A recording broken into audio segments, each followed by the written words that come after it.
கற்றது உலகளவாகவும் கல்லாதது கைமண்ணளவாகவும் இருக்கட்டும். Hello everyone, எல்லாரும் எப்படி இருக்கீங்க? நல்லா இருக்கீங்களா? இந்த வீடியோவில் நான் உங்ககிட்ட பேச போகிற டாபிக் என்ன அப்படின்னு பார்த்தீங்கன்னா இன்டர்வியூஸ். ஸோ இந்த இன்டர்வியூவில் மிகப்பெரிய பாலிடிக்ஸ் தான் இந்த வீடியோ நான் உங்ககிட்ட பேசணும் அப்படின்னு நினச்சேன். அப்பார்ட் ஃப்ரம் வீடியோ கிரியேட்டராக ஸோ நிறைய வீடியோஸ் நம்ம வந்து மேக் பண்ணியிருப்போம், பல வருஷங்களாக வீடியோ மேக் பண்ணிட்டு இருக்கோம். பட் அதெல்லாம் ஒரு பக்கம் இருக்கட்டும். பட் அப்பார்ட் ஃப்ரம் வீடியோ கிரியேட்டராக சில விஷயங்கள் ஒரு யூடியூப் ஆடியன்ஸாக, ஒரு இன்ஸ்டாகிராம் ஆடியன்ஸாக இந்த வீடியோவில் உங்ககிட்ட ஷேர் பண்ணணும் அப்படின்னு நினைக்கிறேன். இன்டர்வியூ அப்படின்ட்டு வரும்போது நிறைய பேர் என்ன எடுக்கிறோம் அப்படின்னு பார்த்தீங்கன்னா, ஒரு டைம் பாஸுக்காக ஒரு வீடியோ பார்க்கலாம் அப்படின்ட்டு பார்க்குறவங்க நிறைய பேர் இருப்பாங்க. But at the same time பல வருஷங்களுக்கு முன்னாடி இன்டர்வியூ அப்படின்னு வரும்போது என் மனசுக்கு ஞாபகம் வருது வந்து ஏபிஜே சாரோடைய இன்டர்வியூஸ் தான். ரொம்ப ரொம்ப வேல்யூபிளான இன்டர்வியூஸ். இன்ஃபேக்ட் அந்த பீரியட்லாம் வந்து ஒருத்தர் இன்டர்வியூ எடுக்கிறாங்க அப்படின்னாலே இவ்வளோ பெரிய ஆளாப்பா இன்டர்வியூ எடுக்கிறாங்க, அந்த அளவுக்கு யோசிச்ச காலம் அது. ஸோ ரொம்ப ரொம்ப ஒரு மைண்ட்ல நின்ன ஒரு இன்டர்வியூஸ். சில இன்டர்வியூஸ் வந்து முக்கியமான ஒரு இன்டர்வியூ என்ன அப்படின்னு பார்த்தீங்கன்னா விவேக் சார் அண்ட் ஏபிஜே சாரோடைய இன்டர்வியூ ரொம்ப ரொம்ப அழகாக இருக்கும். லைக் அவங்க வந்து அந்த போயட்டிக்காக பேசுறது, ஏபிஜே சார் வந்து பாட்டு பாட வைக்கிறது, ஸோ அதுக்கப்புறம் வந்து அவருடைய விஷயங்கள் பற்றி பேசுறது, அவங்க ஃபேமிலி பற்றி பேசுறது, அவங்களோட லவ் பற்றி பேசுறதுன்னு சொல்லிட்டு ரொம்ப ரொம்ப இன்ட்ரெஸ்டிங்காக ஒரு மாதிரி வந்து ஒரு நாலேஜ் ஷேரிங்காக அந்த வீடியோஸ் வந்து மேக் பண்ணியிருப்பாங்க. ரொம்ப ரொம்ப அழகாக இருக்கும். ஸோ இப்போ இருக்கிற இன்டர்வியூஸ்லாம் எடுத்து பாருங்களேன். ஸோ ஒரு பக்கம் வந்து நான் உங்களுக்கு ஒரு சின்ன டெஸ்ட் வைக்கிறேன், ஓகேங்களா? டெஸ்ட் இன் த சென்ஸ் நீங்கள் ரியலைஸ் பண்ணி ஒரு சின்ன ஒரு ஆப்பர்ச்சுனிட்டி, ஒரு விஷயத்தை கிரியேட் பண்ணுறேன். என்னன்னு பாருங்க, ஒரு இன்டர்வியூ ஏபிஜே சாரோட ஒரு இன்டர்வியூ ஃபுல்லாக பாருங்க. பார்த்துட்டு அப்படியே நீங்கள் எதுவும் சர்ச் பண்ண, ஜஸ்ட் ஒரு நியூஸ் வீடியோ ஏதாவது ஒரு ரேண்டமாக ஒரு இன்டர்வியூ கிடைக்கும். அண்ட் அஃப்கோர்ஸ் ஐ அக்ரி, சில இன்டர்வியூஸ் வந்து ரொம்ப ரொம்ப நாலேஜ் ஷேரிங் இருக்கும். லைக் விமென் நிறைய பேர் பிஸ்னஸ் பண்ணுறவங்க நிறைய பேர் இருப்பாங்க. ஸோ அவங்களோட விஷயங்கள் வந்து பேசுவாங்க. ஸோ அதெல்லாம் ரொம்ப ரொம்ப நாலேஜ் ஷேரிங்கான இன்டர்வியூஸும் இருக்குது. பட் சில நேரங்களில் சில வீடியோஸ் பார்த்தீங்கன்னா ஃபன்னாக நாங்கள் மேக் பண்ணுறோம், ஃபன்னாக ஒரு வீடியோ கிரியேட் பண்ணுறோம் அப்படின்னு சொல்லி யாருனே தெரியாத ஒருத்தர், அப்புறம் வந்து அவங்க அந்த வீடியோ பார்த்து நமக்கு ஒரு பிரயோஜனமும் இருக்காது. லைக் இது எப்படி சொல்லுவாங்க பார்த்தீங்கன்னா டஸ்ட்பின் மைண்டுன்ற மாதிரி ஒரு சில விஷயங்கள் இருக்கும். ஸோ வந்து நம்ம மைண்டில் வந்து சில குப்பைகளை சேர்த்து வைக்கிற மாதிரி சில விஷயங்கள் வந்து நம்ம சேர்த்து வச்சுட்டே இருக்கும் இன்டெரக்டாக. ஸோ அந்த மாதிரியான சில இன்டர்வியூஸை நம்ம வந்து பார்த்துட்டு இருக்கோம் அப்படிங்கிறது ஒரு பக்கம் இருக்குது. ரீசெண்டாக வந்து பார்த்தீங்கன்னா திவாகர் சாரோட இன்டர்வியூ. ஸோ போன வாரம் வந்து அவரோட இன்டர்வியூ வந்து வந்துருந்துச்சு. அவரை பற்றி நம்ம வந்து ஜட்ஜ் பண்ண விரும்பலை, ஏன்னா அவர் வந்து ஒரு பிளேஸில் இருக்காரு. ஸோ அவர் வந்து ஒரு particular person in the sense ஒரு எஜுகேஷனே நல்ல qualified person.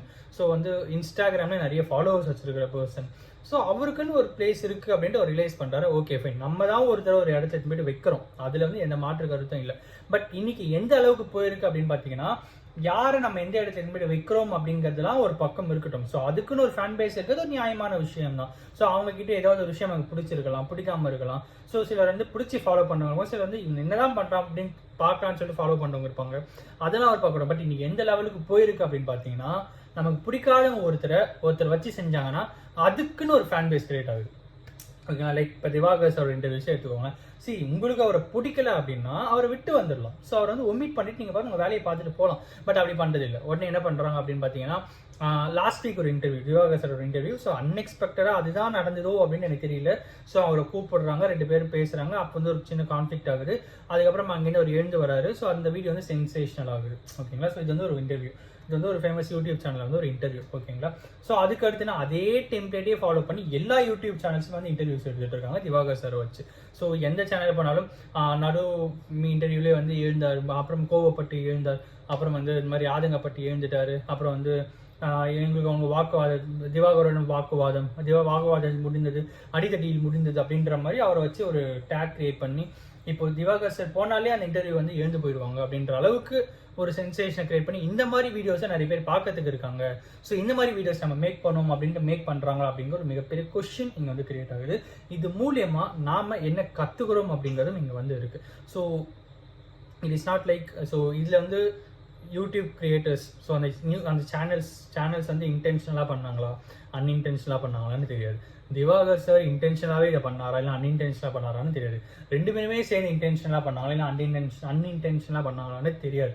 So at the same time இந்த மாதிரி ஒரு பிரச்சனை நடந்தது அப்படின்னா மேபி அந்த வீடியோ வந்து போஸ்ட் பண்ணாமல் இருந்திருக்கலாம். இந்த மாதிரி ஒரு அன்எக்ஸ்பெக்டாக ஒரு பிரச்சனை வந்துருச்சு, நாங்கள் இந்த வீடியோ வந்து நாங்கள் போஸ்ட் பண்ணலாம் அப்படின்னு சொல்லி போகிறது ஒரு நியாயமான ஒரு விஷயமா இருக்கும். பட் அதை வச்சு ஒரு மணி கிரியேட் பண்ணுறது தான் ஒரு பக்கம் இருக்கட்டும். ரெவன்யூ ஆங்கிள்லாம் நான் எதுவும் தப்பு சொல்ல வரல. பட் இது மூலியமாக மக்கள்கிட்ட நம்ம எடுத்துகிட்டு போகிற விஷயம் என்ன விஷயம் அப்படிங்கிறது ஒரு விஷயமா இருக்குது. ஸோ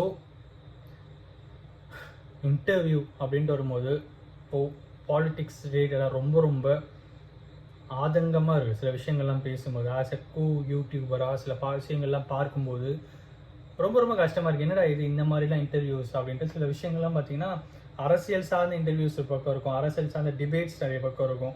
இதெல்லாம் ஒரு பக்கம் இருந்தாலும் வேல்யூ ஃபைன், ஓகே ஃபைன், ஏதோ அது மூலியமாக சில விஷயங்கள் வெளியே வருது, அரசியல் வெளியே வருது, அதெல்லாம் ஓகே.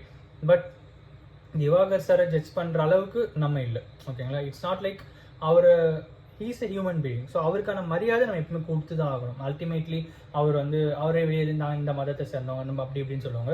இங்கே எல்லாருமே ஒன்று தான், ஓகேங்களா? நீங்கள் நான் எல்லாரும் ஒன்று தான். அல்டிமேட்டாக எல்லாரும் என்ன பண்ணுறோம், நீங்கள் சாப்பிட்ணும், நீங்கள் உழைக்கிறோம், நான் சாப்பிட்ணுன்னா நான் உழைக்கிறேன், அவ்வளோதான் உங்களுக்கும் எனக்கும். பட் எல்லாத்துக்கும் மேலே நம்மக்கிட்ட இருக்கிற ஈக்குவலான விஷயம் அப்படிங்கிறது மனிதாபிமானம், மனிதம் தான். ஸோ அது எப்பயுமே ஒன்று தான்.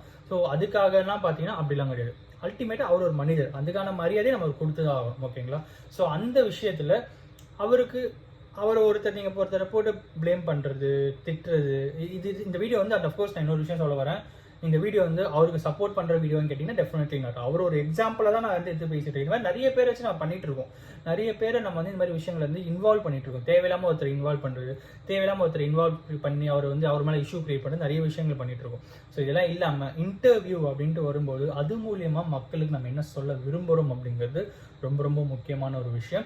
அண்ட் அஃப்கோர்ஸ் எல்லாத்துக்கும் மேலே அவங்க ஒரு இன்டர்வியூ எடுக்கிறாங்கன்னா அவங்க எடுக்கிறதுக்கான தைரியம் இந்த இன்டர்வியூ தான் மக்கள் பார்க்குறாங்க அப்படிங்கிற ஒரு நம்பிக்கை தான். அது ஏன் அப்படி கிரியேட் ஆகுதுன்னா நம்ம எல்லாருமே என்டர்டைன்மெண்ட்டாக போயிட்டு இருக்கோம், யாருமே நாலேஜ் ஷேரிங்காக போயிட்டு இருக்கிறது இல்லை. அதுக்கான காரணம் என்ன பார்த்தா ஒர்க் ப்ரெஷர் அப்படின்றது ஒரு பக்கம், வீட்டு ப்ரெஷர் அப்படிங்கிறது எங்கே பார்த்தாலும் ப்ரெஷராக இருக்குது. நான் எங்கே தான் என்னோட நிம்மதியை தேடுவேன். ஜஸ்ட் சோஷியல் மீடியா சர்ச் பண்ணி ஏதோ ஒரு வீடியோ ஏதாவது பார்க்கும்போது ஒரு 3 நாள் தான் சிரிப்பு வருது, கொஞ்சம் ஜாலியாக இருக்குது, பார்க்குறோம் அப்படின்னு நம்ம பார்த்துட்டு இருக்கோம். பட் நமக்கே தெரியாமல் நம்மளே சுற்றி எல்லா இடத்துலையும் ப்ரெஷர் ஆகிறதுக்கான மிகப்பெரிய ரீசன்ஸில் ஒரு ரீசன் நம்ம பார்க்குற வீடியோஸாக தான் இருக்கும் அப்படின்றதும் என்னுடைய சின்ன கருத்தாக நான் எடுத்து வைக்கிறேன். அட் த சேம் டைம் நீங்கள் இந்த மாதிரி விஷயத்துலேருந்து வெளியே டிஸ்ட்ராக்ட் ஆகணும் அப்படின்னா நீங்கள் இந்த மாதிரி இன்டர்வியூஸ்லாம் இன்டர்வியூஸ் எடுக்கிறவங்க ஸ்டாப் பண்ணணும் அப்படின்னா நாம் அந்த மாதிரி இன்டர்வியூஸை பார்க்கறத நிறுத்தணும். அப்படி நம்ம நிறுத்தினாதான் அவங்க அந்த மாதிரி இன்டர்வியூஸ் எடுக்கிறத ஸ்டாப் பண்ணுவாங்க. அட் தி சேம் டைம் யார் குவாலிஃபைட் பர்சன்ஸ் ஒருத்தர் வராங்க, ஸோ அவங்களுக்கு நம்ம ரெகக்னேஷன் கொடுக்கணும் அப்படிங்கிறது நிறைய விஷயங்கள் இருக்குது. அண்ட் எல்லாத்துக்கும் மேலே இந்த வீடியோ மூலிமா நான் உங்ககிட்ட சொல்ல ஒரு விஷயம் என்ன அப்படின்னு பார்த்தீங்கன்னா, உங்களுக்கு என்ன வேணுமோ அதை சர்ச் பண்ணி பார்த்தீங்கன்னா அதுலேயே முக்கால்வாசி இந்த மாதிரி பர்சன்ஸ்லாம் நம்ம ஒமிட் பண்ணிடலாம் அப்படிங்கிறது தான் கிட்டத்தட்ட நான் உங்ககிட்ட சொல்ல வரணும் அப்படின்னு நினச்ச விஷயம். நியூஸ் வீடியோ ஒரு இன்ட்ரெஸ்டிங்கான ஒரு டைட்டில் இருக்கும், இன்ட்ரெஸ்டிங்கான தமிழில் இருக்கும். அதை பார்த்து அந்த வீடியோ நம்ம பார்த்துக்கணும் அப்படின்னு சொல்லிட்டு பார்க்கணும். அந்த அட் தி சேம் டைம் அந்த வீடியோ நமக்கு நாலேஜ் ஷேரிங் இருக்கா அப்படிங்கிறது ஒரு மிகப்பெரிய $100 பில்லியன் கொஸ்டின் மார்க் தான். அதெல்லாம் தாண்டி நீங்கள் யூடியூப்ல வரீங்களா, நான் இந்த வீடியோ பார்க்கணும் தான் வந்தேன், சர்ச் பண்ணி பார்க்குறேன், நான் இந்த வீடியோ தான் பார்க்கணும் வந்திருக்கேன், நான் பார்த்துடுறேன், அது முடிஞ்சிச்சா ஓகே நான் பேக் போயிடுறேன், இவ்வளோ நேரம் யூடியூப்ல இருந்துட்டோம்பா போதும் அப்படின்ற மாதிரி இருந்தோம்னா உங்களுக்கும் நல்லது, எங்களுக்கும் நல்லது. இங்கே நான் எங்கன்னு சொல்கிறது யூடியூபர்ஸ் சொல்கிறேன், யூடியூப் கண்டென்ட் கிரியேட்டர்ஸ் சொல்கிறேன். அண்ட் அஃப்கோர்ஸ் இந்த வீடியோ எல்லாத்துக்கும் மேலே ஏன்னா ஒருத்தருக்கு நாலேஜ் ஷேரிங் இருக்குன்னு சொல்லி நான் நம்புகிறேன். Thank you so much.